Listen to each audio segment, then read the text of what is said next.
Well, Jubilee swept its way to power in 2013 with a bag of promises. The ruling party inherited a relatively healthy economy, a country full of promise with a new constitution and thriving businesses.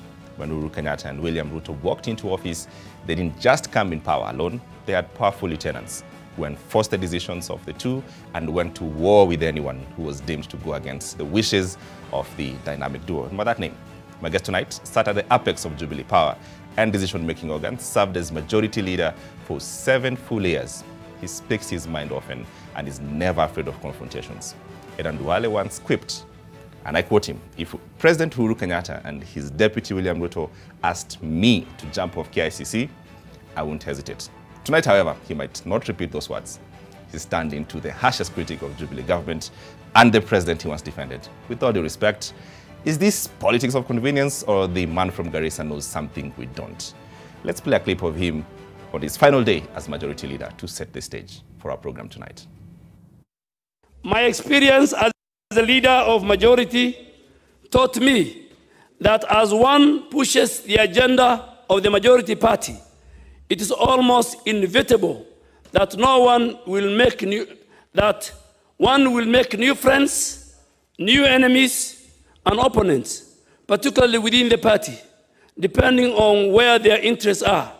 Interestingly, interests also keep evolving, and hence, one's opponents today might be his or her friends tomorrow, and vice versa. Aden Duale, good to see you. Good to be here back at NTV. It's been long. Would you jump off the KICC building today if Uhuru Kenyatta and Ruto asked you to By jump the way, off it was not Uhuru Kenyatta. Yeah. My reference was to the deputy president. And the reference was more like I said, everything that in my life, because I've been with Raila Odinga and William Ruto since 2007. So I said, everything that William Ruto told me, quotes politically, came to pass. So if he tells me this is going to pass, that if you jump, you'll not break your leg, I will do it. That was, I said that in a context to a journalist who was doing a story. Yes. But I can tell you, I am one politician who went through politics under the hands of the 3 key leaders in our country today. Honorable Raila Odinga, I was in ODM, I was a founder member of ODM in 2007. 2005, in fact, after the referendum, Honorable William Ruto and President Uhuru Kenyatta. So these are 3 leaders that I have a lot of respect for, that I've learned a lot. And now I think I am with the last guy now. I mean, Honorable Raila Odinga, I started with him. He was our candidate in 2007. Yeah. Somewhere in between 2009, we differed ideologically. So I was a deputy minister. I left. I became a backbencher. I joined William Ruto in the formation of URP. Along the way, we realized we cannot win alone, either of us. Honorable Uhuru Kenyatta, William Ruto, we merged and formed a coalition. Then second term of President Uhuru Kenyatta, then turbulence, political turbulence started. And now we are in UDA, so this is my 4th party. You're a true pastoralist, moving party from party to party. A true nomad. Yes. Nomads move. Nomads move. So I don't know what about the rest will say, but for me, I am doing what is common with nomads. Here's the thing though, you are the sort of harshest critics of anyone in 2013 to 2017, up to I think 2018, who said anything against Jubilee. Yes. You not only defended this government, you defended every policy, because you stood in parliament every single day, pushed policy, yes, and stood across, whipped out MPs, and made sure that Jubilee policy and message comes across. But today you stand here and you're completely the opposite. What should we believe from you? You know, the future has no place in the past, if you ask me. But you go back to history.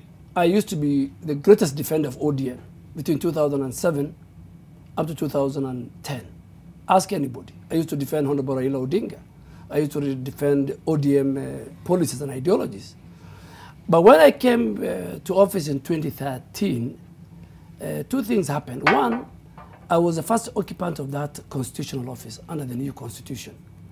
So there were no ministers in the House. So this was a new dispensation independent judiciary, independent executive, and an independent legislature. So the leader of majority was like the bridge between the executive and the legislature in terms of processing of bills, sessional papers, motions, a government agenda. Right. I was not per se a minister, but I was like the voice of government in the House. And you know, the first 5 years of Jubilee, the Code coalition, the numbers were very close, unlike the second term. And we had, I mean, I have a lot of respect for them. We had very, very good opposition. Code was at that time very, very strong.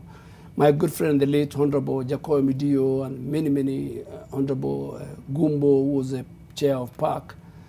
So if you ask me, I always do my best in the circumstance that in that particular situation I live in. Today, if you make me the edit, I'm just saying, of NTV News, you'll find me here at 5 in the morning. I will leave it. So I take my work with a lot of seriousness.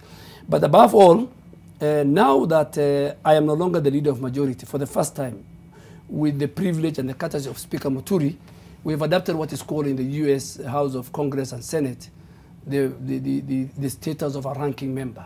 I mean, after holding a constitutional office, right, they said I must be a ranking member. So now I'm back. I was one time in the backbench. I was in government. I'm in the leader of majority. So I always fit well. Now I'm more like the leader of the opposition and the leader of minority, following the handshake. So if you see me in the House now, you don't want me to behave like the way I was behaving when I was the leader of government business. No. I must now behave like a backbencher, a ranking member.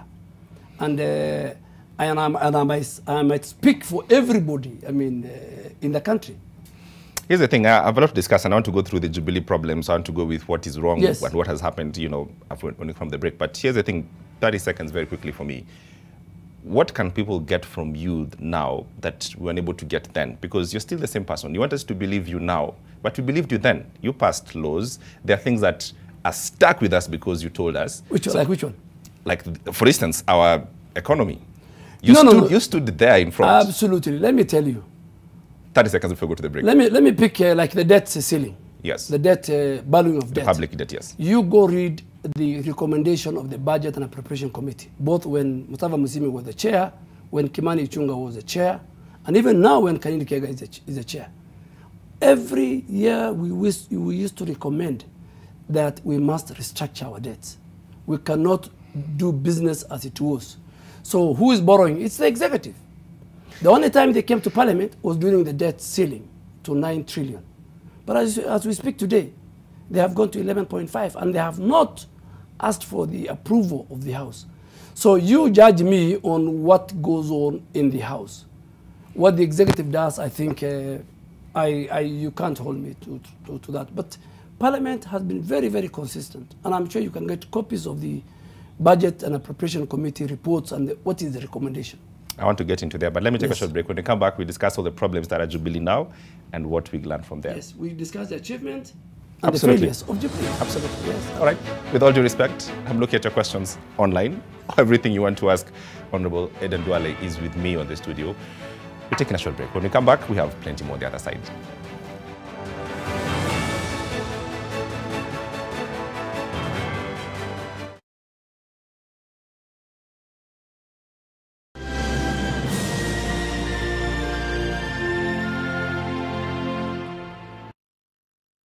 Upgrade today and save 50%.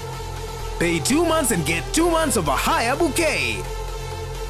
Star Times, your best choice for family entertainment this Christmas.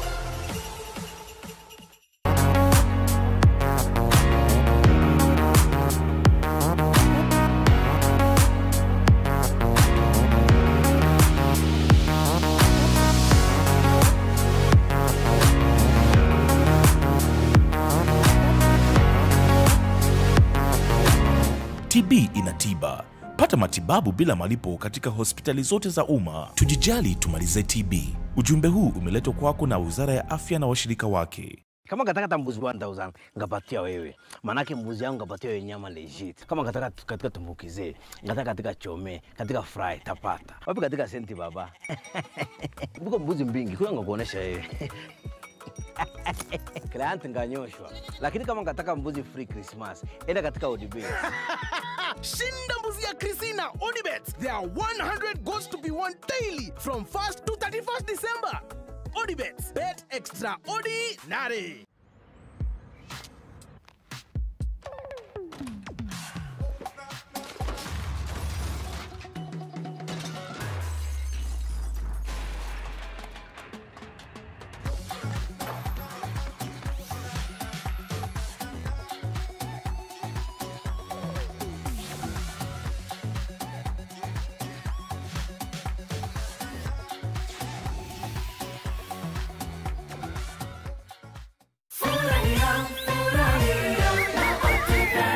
Have you participated in the ongoing Furahia na Optivan promotion?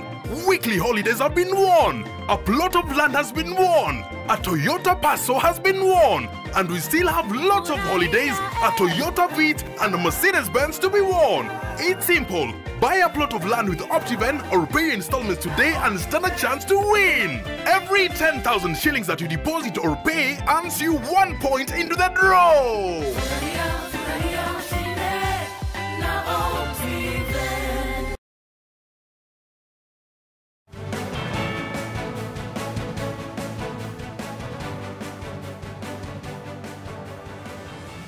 All right, welcome back. You're watching With All Due Respect with former Majority Leader Aden Duale, who's tell-all on this program tonight. Is a question that we should just jumping right onto it.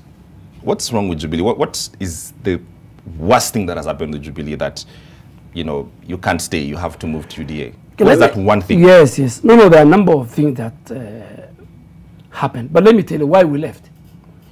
Why we left was that the first 5 years we had a program for the country in terms of the investment in infrastructure, in the energy sector, in the health sector, and that's why you saw more investment in roads, more investment in the ports and airports, more investment in healthcare with free maternal healthcare we're giving to Kenyans, more investment in technical training institutions. On the political side, we invested, we said, never again will this country politics run by ethnic-oriented political parties. So President Uhuru Kenyatta and the deputy set us. And it took us a long time to convince us that we must fold URP, we must fold TNA, and we must fold 14 parties into one.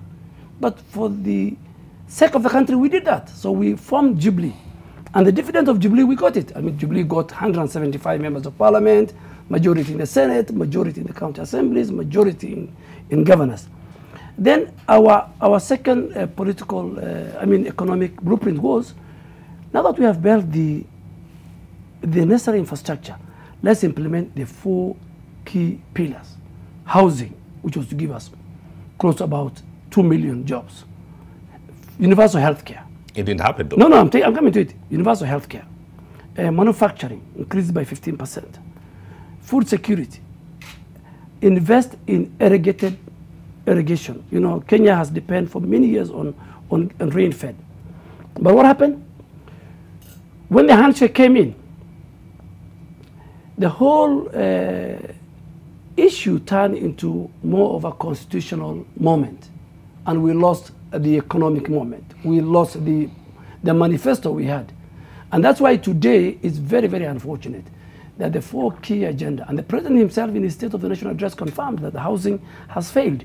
So that is where the rain started beating us. Number 2, when, you know, characters around the president started hijacking and cannibalizing the national party called Jubilee with you know, leadership from across the 43 counties. We didn't have representation in 4 counties.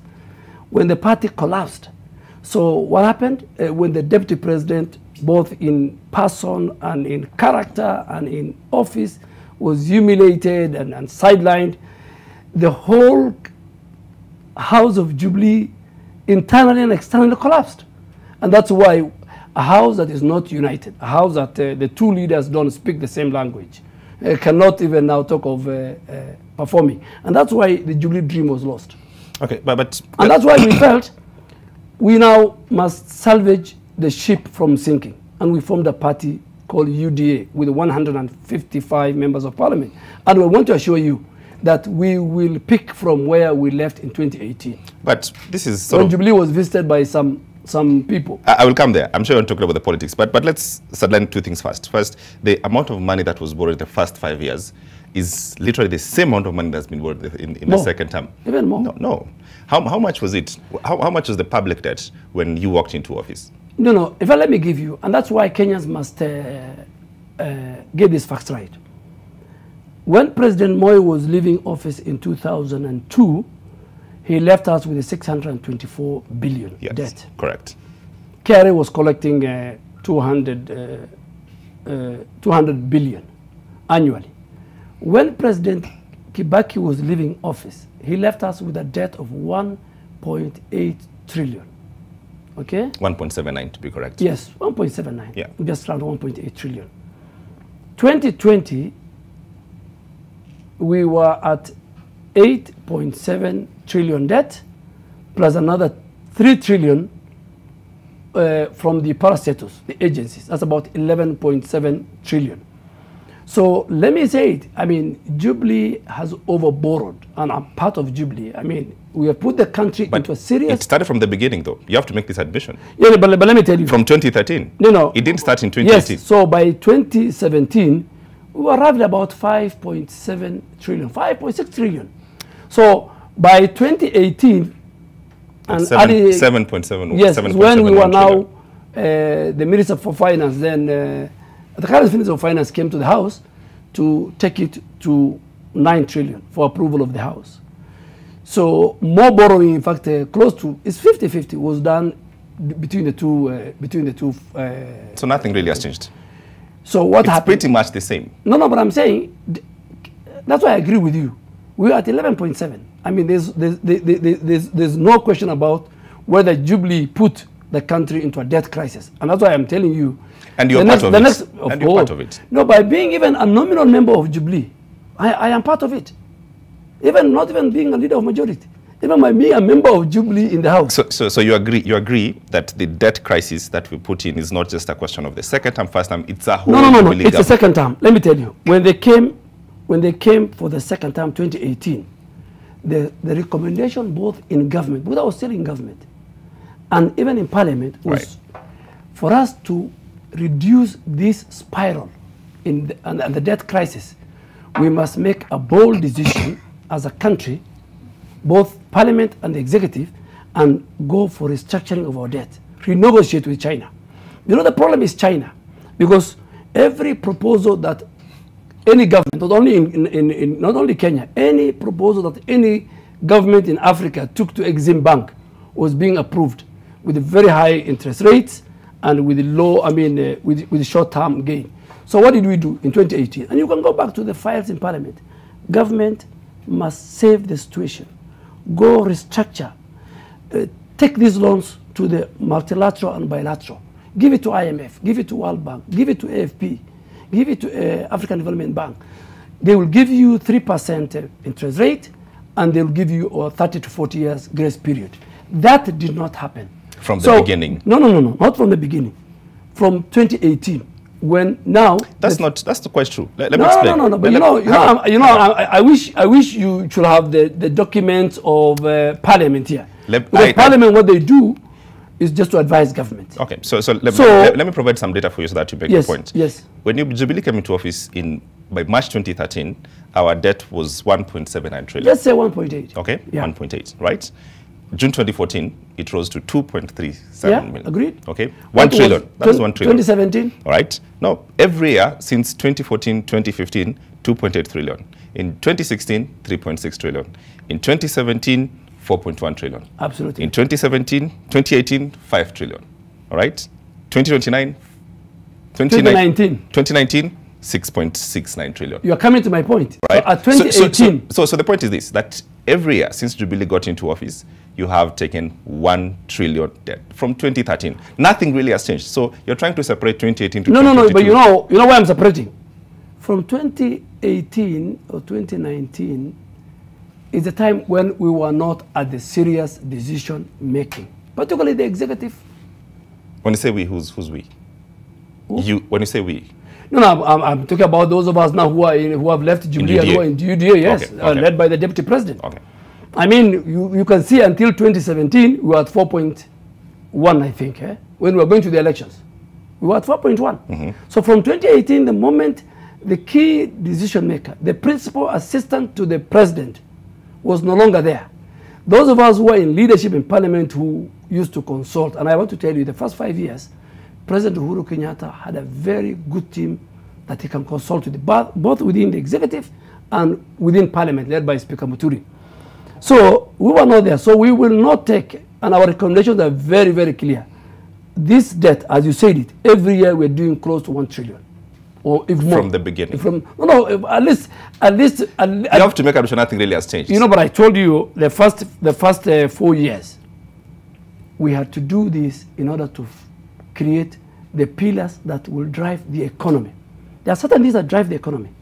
Energy sector, the ports and the airports, the road network, the electricity, even the connectivity to the people. Okay, so and if you go back to history, by 2017, we had injected more kilowatts into the national grid from the day we took that Kenya was sufficient. I agree. That's a separate argument. Yes, argument. So that's what I'm saying. On where the money was spent and how it was spent. It's not separate argument because this is what we call the economic drivers.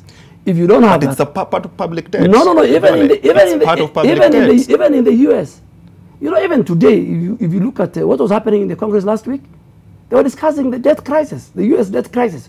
So borrowing was not a problem, but the borrowing was borrowing from China that was charging us very high interest rate with less grace period. And the reason why people went to China, you yourself, you can say why. No, you tell us. You're in the room. No.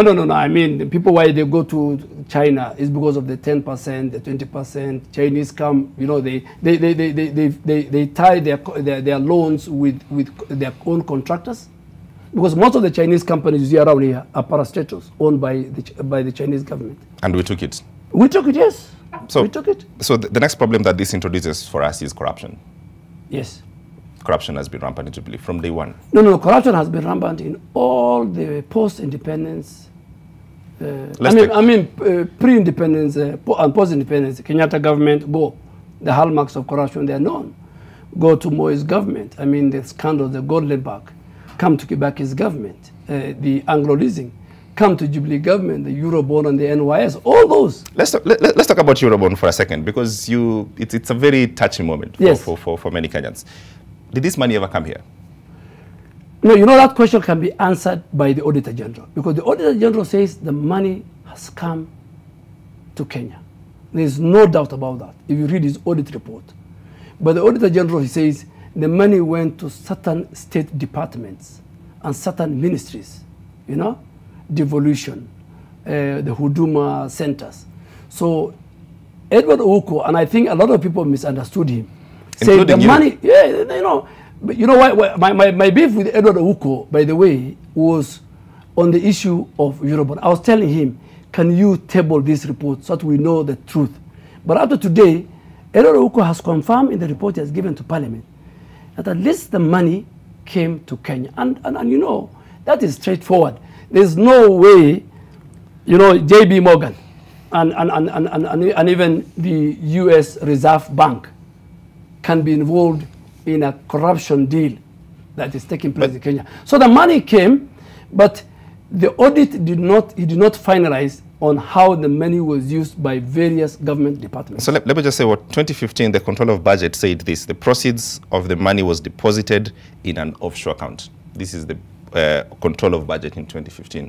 You went to war with both the... he said what? It has been... The proceeds of this money was deposited in an offshore Which account? Offshore account. That's what they said. No. You can't just say offshore account. But that's in the report of the Controller of Budget. I am sure if you get the Controller of Budget in 2015. right, you know, offshore accounts are synonymous with private entities. This money was a bond that was floated with investment advisors. So there's nothing like offshore account. Okay. The banks, let me tell you, the banks that were involved outside and in Kenya are known. The common bank was the Central Bank of the Republic of Kenya. The Central Bank of the Republic of Kenya doesn't have an offshore account, my friend. So tell me which bank. So let me read 2016 what Edward Oko said, because we've quoted him tonight. Yes. He says investigations into the receipts, accounting and use of funds related to the sovereign Eurobond are still ongoing, and the accuracy of the net proceeds of 215 billion shillings is yet to be ascertained. And that is the last report about Eurobond. So the question tonight then is this. No. Yes, that's the last report. Yes. And that report says... hang on. The question is this, Duale. You are there and you're here now, and there's no clarity about Eurobonds. Clearly shows that there's something was going on inside Jubilee at that time. This is what Kenyans are confused about. No. What the Auditor General did, let me tell you. No, let's educate the Kenyan people. The story earlier was that the money did not come to Kenya. And you remember even Edward Owuko wanted to go to the US, and I think he went. So the report you're quoting, Edward Owuko, the Auditor General, has confirmed that the money came, it went to these various government ministries and agencies. So what happened? That was not was intended purposes. So what happened? No. That was the intended purpose. The whole issue of Eurobond was a budgetary support. You cannot go and borrow. You cannot go and float a bond. You cannot go and get a loan to pay recurrent expenditure. So everything that we borrow, ideally, is for budgetary support and for development expenditure, whether at the county or the national level.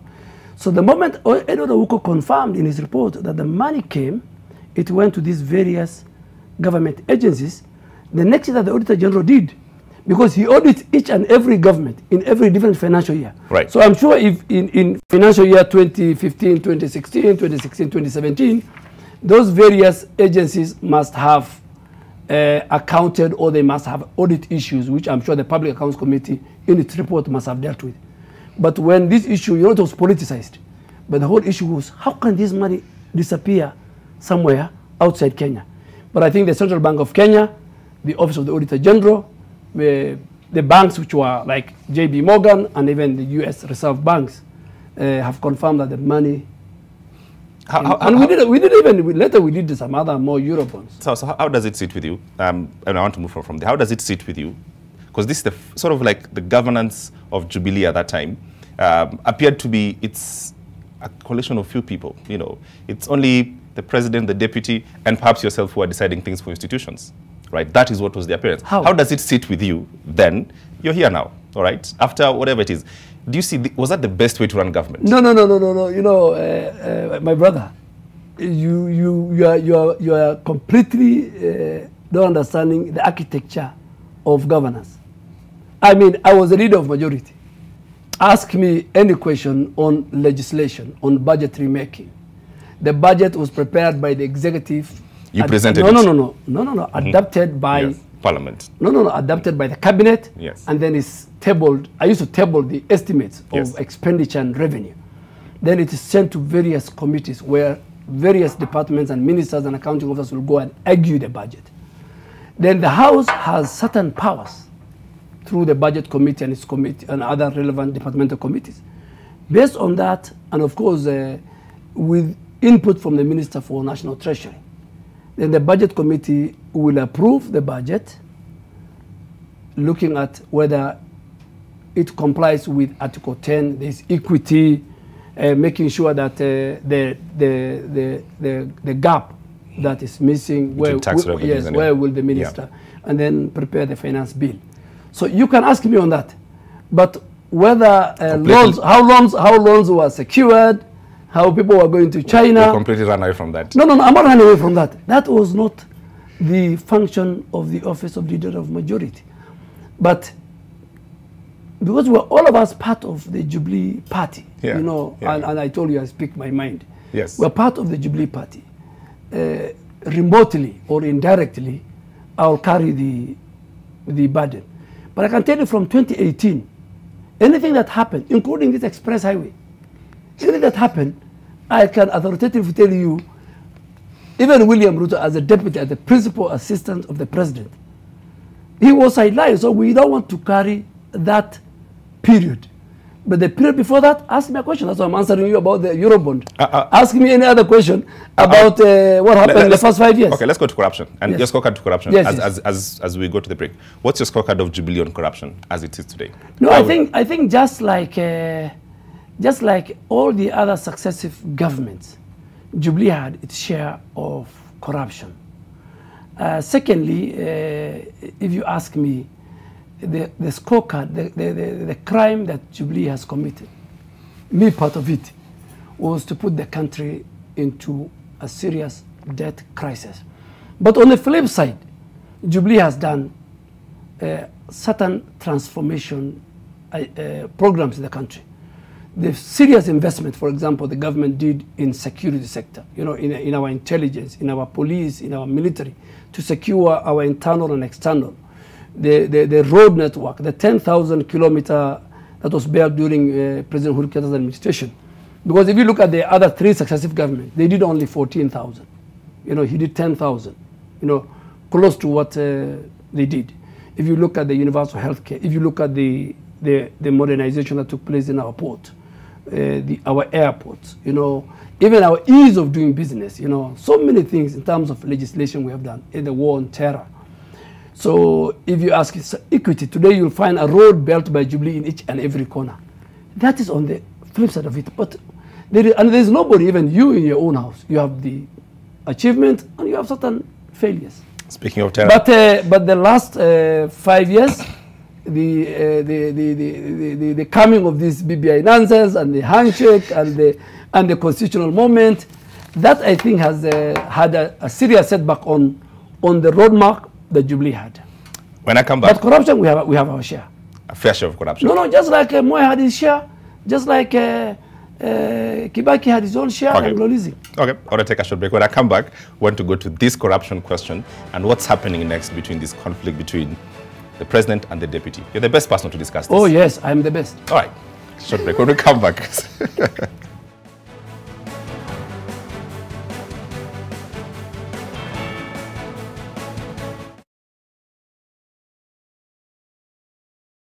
Black, it's not dark, it's bright. Black is bold. Black is every color, all together. My thing, your thing, our thing mixed together.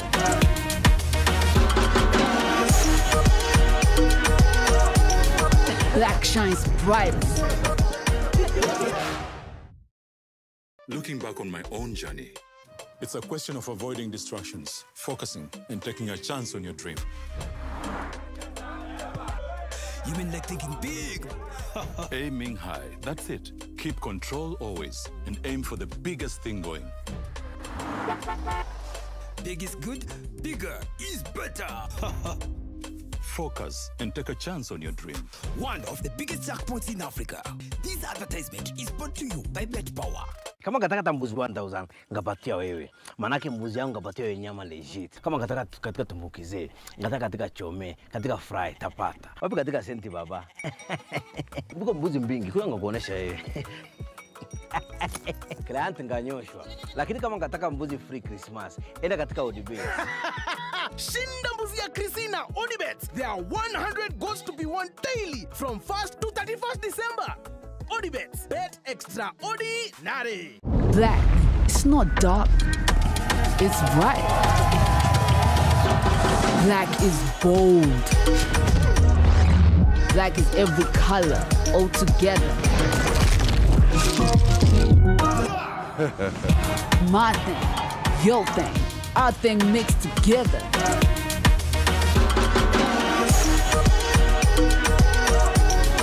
Black shines brightest.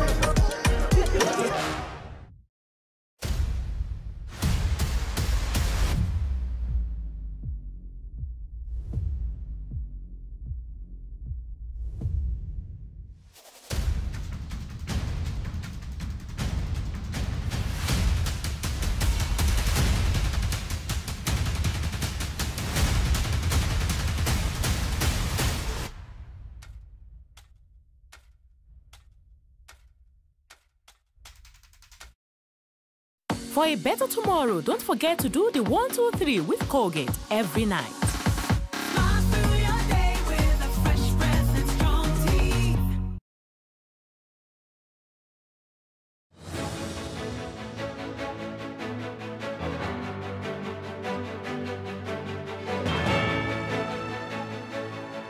All right, welcome back. Let's conclude the corruption question. And there's one particular corruption scandal that keeps on sticking and keeps on coming back. That's the NYS scandal. Let's refresh ourselves what my guest tonight said when the corruption on NYS was hot on the heels of the news. Take a look. The Jubilee coalition under President Uhuru Kenyatta and William Ruto, and some of us, is solid. She is a small person in our coalition. We gave her a job. She stole public resources. We sacked her. And now I think she better go and join and wait for her fate within the corridors of court. She better stop playing games with the theft of public funds in false hope that those who stole will go scot-free.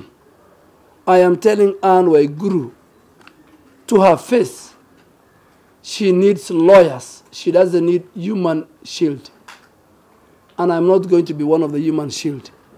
So Anne Waiguru, you can run, you can hide, you can look for human shield like Honorable Duale and the rest, but we are telling you, your place is in committee maximum prison.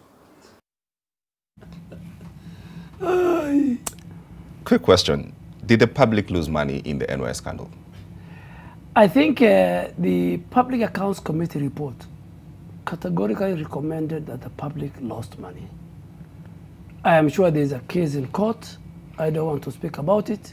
There are Kenyans who are in court, a PS, I think 2 PSs, former director of NYS. So that is the court to decide. But if you ask me, reading the Public Accounts Committee from where I sit in Parliament, yes, money was lost in NYS. But we sort of glossed over it at some point. No, you know, it depends on, there are many people who steal public resources in our country and they go scot-free, and then others are sacrificed, junior officers who participate in that particular corruption. So I think that's why the COVID billionaires, NTV did a very, very good work. You exposed it. The president said 21 days. The file is just between the EACC and DPP. I think 3 years, no, 2 years, I think so. So I think we're not doing very well in terms of the war against corruption. The commitment, the political commitment, government commitment, institutions that were created by the 2010 Constitution. You know, the people of Kenya in 2010 felt that we must create certain institutions independent of the executive and only answerable to Parliament and subjected to a verdict by a judicial system. So those institutions themselves now have been politicized. They choose which file to deal with. They choose who to prosecute. And that's why we are saying in the a UDA government will implement the spirit and the letter of the Constitution and protect those institutions that are involved in the criminal justice system, that never again they will be used to sort political, competitors that one group in government can use to score politics using the criminal justice system. And that's why we always say the DPP, the DCI, the police, the control of budget, the Auditor General, the EACC, they must live to the dictates of the Constitution. How can we believe this? I mean, it's a hopeless question, but I must ask. How can we believe you and UDA to be the ones who will fight corruption? Been part of Jubilee. Let's take the first 5 years. We've had all these issues. What is it that is with UDA that can promise fight against corruption? What is it? No, you know how fast, I think if you look at all successive governments, the war against corruption cannot be left out to the institutions also or to even government. It should be a complete behavior change. You know, in the streets, Kenyans should stop giving bribe to police. they should report it. And I've seen people doing that. So I think our religious leaders should not participate. They should just say the way it is. I mean, I'm sure both the scriptures, the Quran and the Bible, do not condone corruption. So I think it is something that all the citizens must take charge. But you know, you have shown a clip, and it's not. I am not happy because, well, I'm happy because I can remember that time. I think I was very young. I'm now an old guy. That should have been 20. It's only 2016. 2016. Yes. And you know what happened was when I called that press conference, the Honorable Anwar Guru, in playing politics, said Honorable Aden, Duale and more comment and all that. So I was speaking for myself that I have something to do with NYS. And all I remembered was that the only time I even saw NYS building was when I'm going to my constituency along the Thika superhighway. So that time the president was, that night I tweeted. I was coming from Malindi. I tweeted when I was airborne. And in the morning I called the President Uhuru Kenyatta. You know, it's good to say, this will come in my memo, I'm writing a book. I called the President, he was in Israel, and I told him I take exceptions to how Honorable Anwar Guru is implicating me in a corruption deal that I am not aware. And the President gave me the go-ahead to do my press conference. So that press conference was not about NYS, it was about how Anwar Guru wanted to create a wider net to, and that time she had serious issues with the Deputy President and all that. So, or any of his friends, I can't speak for the rest, but me, I had no issues to deal with. Do you have the? But now, unfortunately, now you know we are in the same. Good friends. No, we are not. I'm not saying we are good friends. I mean, she has joined our party, but you know, you remember, you remember even before the 2013 general election, Honorable Raila Odinga, man, I respect a lot, stood not once, not twice on a podium and said Uhuru Kenyatta and William Ruto, they belong to committee. They don't belong to becoming the president of the Republic of Kenya. And where's Raila Odinga today? Raila Odinga today is in bed with Uhuru Kenyatta. They are bedfellows. So I am sure you're wondering, Anwar Guru and Honorable Duale now are in the same party. The way I was in the same party with Honorable Uhuru Kenyatta and many others when we were forming Jubilee. But I think one thing I want to agree with you is that either administration, the people of Kenya must walk the talk, and we must change our behavior, whether it's small or big, in making sure that public resources allocated by Parliament is given to the right. Let's talk a bit of politics.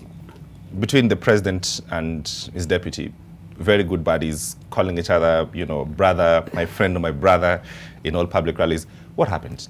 What really happened between these two brothers? I think the best people to ask is the president and the deputy president. But as a very close friend of theirs, I raised this matter with the president a number of times. What is the issue? He said, I have no issue. Are you supporting William Ruto? He says, why did I say I'm not supporting William Ruto? But having said that, I was in denial the whole of 2018, 2019. But later I came to realize that the president had a different agenda. That the way we planned the succession politics of the Jubilee family, the president was not part of that team. And I mean, the president has all the rights provided for in the Constitution to choose who he wants. But the sad thing was the president allowed the cannibalization of and destruction of a national party, not by him, by people around. Look at now Jubilee, a party that had 175, over 30 plus governors. Even the ones we left, as we left, we were in UDA. 3 weeks ago they were talking about having an NDC and expelling us. But the same characters who were planning to expel us are themselves expelling themselves from Jubilee. So if today, in fact, if you ask me what is the status of Jubilee today, I think by Friday, at the Azimio la Umoja conference in Kasarani by Honorable Raila Odinga, I think the little remains of that quote-unquote company called Jubilee, the Maina commander and his team, should just cross over to ODM, and they should just bury, because Jubilee now has no membership. Even the few have remained. Today, look at it. They were supposed to go to Kasarani with ODM, the remnants of Jubilee, right. The likes of Kanindi Kega, Sabina Chege. But today, the only person who was in Kasarani was Maina commander. So I think by Friday, after Friday, we should not be talking about Jubilee. And I like the four governors, because they have realized the value of investment. You can't buy even a company. They tried to buy Jubilee after we left. And I think they have realized that it's not worth it. It can't fetch them anything at the Nairobi Stock Exchange if Jubilee as a company was taken to there. So according to the president, he says, and is on record, that his second term has been not only more peaceful, but he's achieved a lot more than he did in the first half. That's what he said. You've heard him say that before. And even in his speech. Peaceful how? Is it peaceful for the country? Peaceful for him as a person? I mean, we must define peaceful. Because by bringing Honorable Raila Odinga, if you ask me, was the right thing. I mean, Kenya was divided into two halves. But bringing Raila Odinga with a handshake and then alienating the deputy president, a constitutional office holder, humiliate him, both in person, character, and the office, with all his constituency, me included, are you bringing unity to the country? The whole thing of unity and Azimio, this is just a fallacy. It is something crafted by conmen, if you ask me. Help me understand. What is the peace? Is Kenya, let me ask you, is Kenya today more united or disunited? If the Jubilee family, the President Uhuru Kenyatta came to power with, is today in tatters, is no longer existing. But is the leader of Jubilee, does it have a right of deciding power? I don't want even to call the president the leader of Jubilee. No. The president has 8 months. He's my best friend. I wish him a happy exit.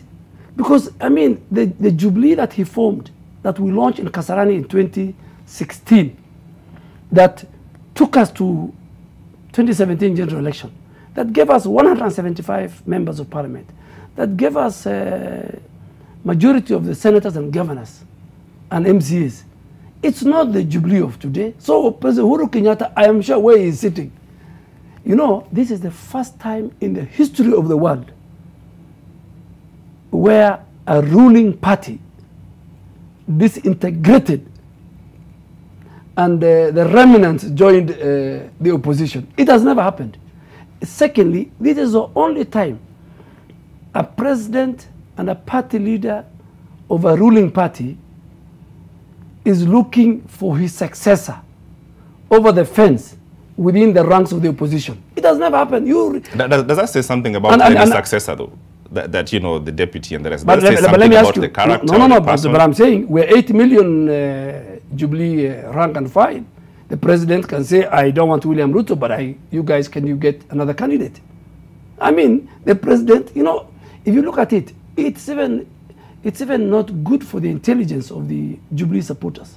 That you're telling us today, you guys are finished. Honorable Duale, you can't think. I am bringing you the leader of the opposition to be my successor. That one, we are not going to agree. The president is out of order on that. He's my very good friend. I have said it to him in person. I will say it here. If it was Ford Kenya, if the president was the leader of Ford Kenya or Wiper, the president was the leader of the largest political party close to the ranks of ANC, CCM. But you're pushing there. I mean, this Jubilee party has but the president, but the president is not losing anything. The president is retiring. He doesn't need a political party. Quick one, before we leave. What's your issue, Judia issue with CJ Martha Koome and her leading the... No. Martha Koome, the appointment of Martha Koome is something all of us we are proud of. She's the first female Chief Justice. But the Judicial Service Commission Act and the Constitution has given the Chief Justice her place within the reading of her office, either at the Supreme Court or as a chair of the Judicial Service Commission or as the Chief Justice. And people are confusing. There's something called the National Commission on Administrative Justice, where the players within the criminal justice system and correction service and even parliament play a role. But there's no way the Constitution has given explicit provisions, Article 88, that the conduct and the management of elections in Kenya is a function of IEBC. The Chief Justice of the Republic of Kenya, within the reading of the JSC Act, and she cannot claim to be that she coordinates other arms of government. She cannot sit to manage elections and prepare elections, and then next year she is going to be a neutral arbiter, beginning with the presidential election dispute. The only arm, there's a committee in the judiciary called Election Preparedness. That's what that deals with. Led by Judge Mohammed of the Supreme Court. The Chief Justice can sit in that committee. Right.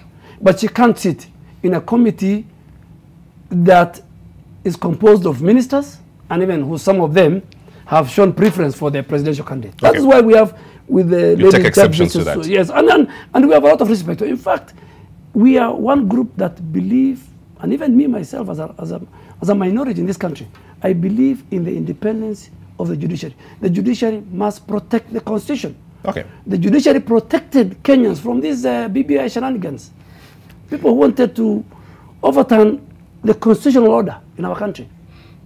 Some final questions for you. Are you running for office? Are you running for MP of Garissa Township? No. I mean, those are my secret cards. By February, March, will be known. But I'm not running for governor. I'm not running for a senator. But my main focus now is to make sure that the UDA party and our flag bearer, Honorable William Ruto, becomes the 5th president of the Republic of Kenya. And we have a national party. We have an agenda. We have an economic model. And we want to unite the people of Kenya. And that's why we have no time for regional and ethnic political parties. If they are listening to me, we have no space. Whether they're in the north, in the mountain, in the lake, in the rift. One absolute final question. You said during the height of the Al-Shabaab attack that you will release the names of financiers. But you know hang on. I must ask this. You can ask. You always are asked, and I'm ready to answer. Who are the financiers of the Al-Shabaab? No. Where is the list? Let me tell you. List of such characters are found with the Director of Intelligence. But you claim... Let me ask you. Let me finish. We, the leaders, through our communities, and that is the only punching back the media has. And I don't know why. You should look for something current. You're going to history. So what we say, and if you get that clip, I don't know why you're not getting it. I was speaking on behalf of the leadership of Northern Kenya. So it was not even... it's not a Duale issue. It was not a Duale opinion. Okay. And that, will not scare me.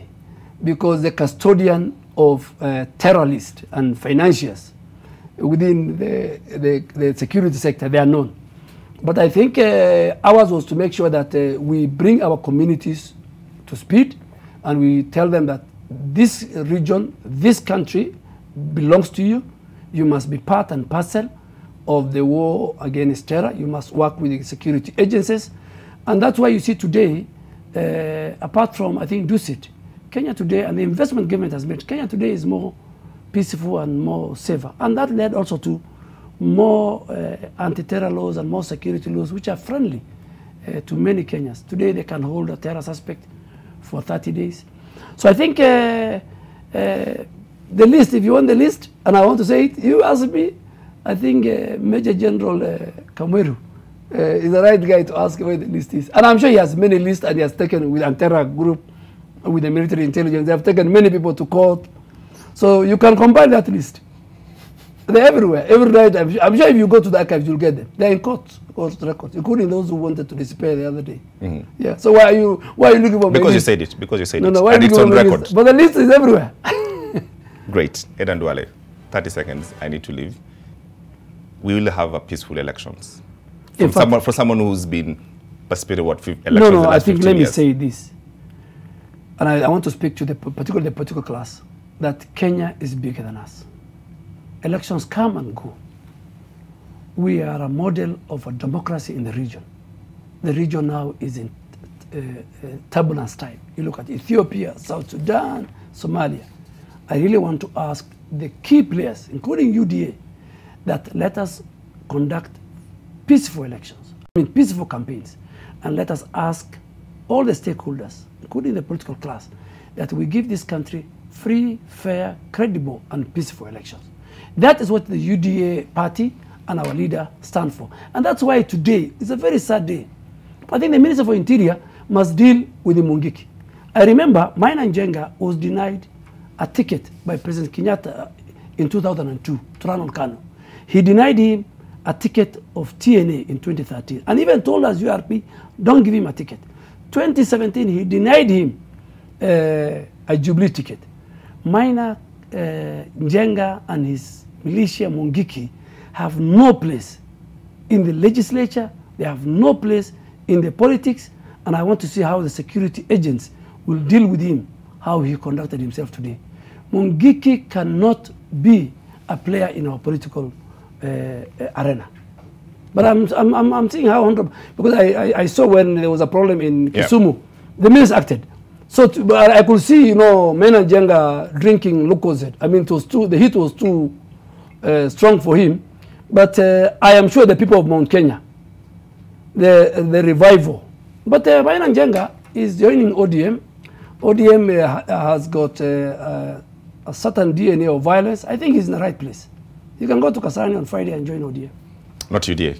Oh, no, we can't allow him. We can't allow him. All right. Yes. Aden Duale, thank you very much for making time to come and talk to us. Please come again. Thank you very much. When you see your presidential candidate, please tell him we're good people. We'd like to talk to him and ask him some questions. He is ready. You guys gave him, and I'm also thank you very much. Appreciate when you call me, I have come, so I am very proud of the Nation Media House. Please come again and again. Thank you. All right, with all due respect, that does it for us tonight. An hour with Aden Duale, going through history and the future. My name is James Watt. We do this every Tuesday on this station without fail. Have a lovely night, with all due respect.